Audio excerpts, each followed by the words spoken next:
السلام علیکم ورحمۃ اللہ وبرکاتہ۔ آج ہم انشاءاللہ عز و جل یہ حدیث پڑھیں گے یہودیوں کی سزا۔ عن عبد اللہ رضی اللہ تعالی عنہ ان رسول اللہ صلی اللہ علیہ وآلہ وسلم حرق نخل بنی النضیر وقطع۔ حضرت عبداللہ رضی اللہ تعالی عنہ سے روایت ہے، فرماتے ہیں کہ بے شک رسول اللہ صلی اللہ علیہ وآلہ وسلم نے یہودیوں کے قبیلہ بنو نذیر کے کھجور کٹوائے اور درخت جلوائے، یعنی کھجوروں کے جو درخت تھے وہ بھی کٹوائے اور جو دوسرے درخت تھے وہ جلوائے، ان کو آگ لگوائی گئی۔ تو اس پر اللہ رب العالمین نے یہ آیت نازل فرمائی ما قطعتم من لینۃ۔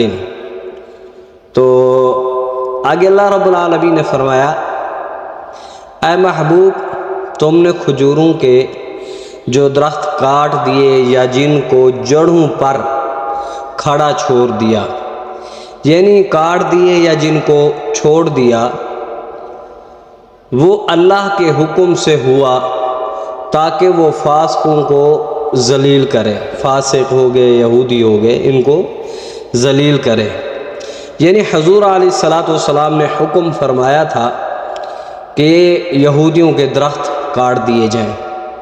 تو اسی پر اللہ رب العالمین نے فرمایا جو کچھ میرے محبوب نے کیا ہے میں اسی پر راضی ہوں، یہ سب کچھ میرے حکم کے مطابق ہوا ہے۔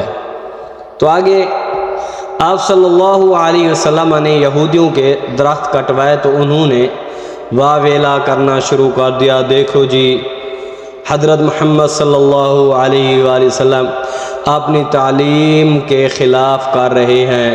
تو اللہ تعالیٰ کی طرف سے جواب آیا، جیسے آج کل لوگ کہتے ہیں جی اسلام تو امن کا درس دیتا ہے، اسلام امن والا ہے۔ تو امن والا ہوتا تو پھر یہ یہودیوں کے درخت کیوں کاٹے گئے، کھجوریں کیوں کاٹی گئی، یہ مجھے بتائیں۔ اسلام کو جب کسی طرف سے بھی کوئی خطرہ نہ ہو، کسی طرف سے کسی کی کوئی گستاخی نہ ہو، کوئی خطرہ نہ ہو، تو تب جو ہے پھر جا کے اسلام جو ہے امن کا درس دیتا ہے۔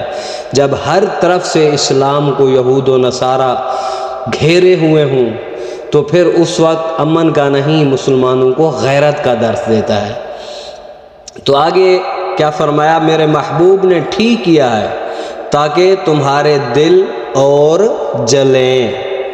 تو اس لیے دعا ہے اللہ تعالیٰ ہم سب کو حضور علیہ السلام کی محبت اور حضور علیہ السلام کی محبت میں جینا اور مرنا ہم سب کو نصیب فرمائے۔ ویڈیو اچھی لگے تو ضرور سبسکرائب کریں، شیئر کریں اور لائک کریں۔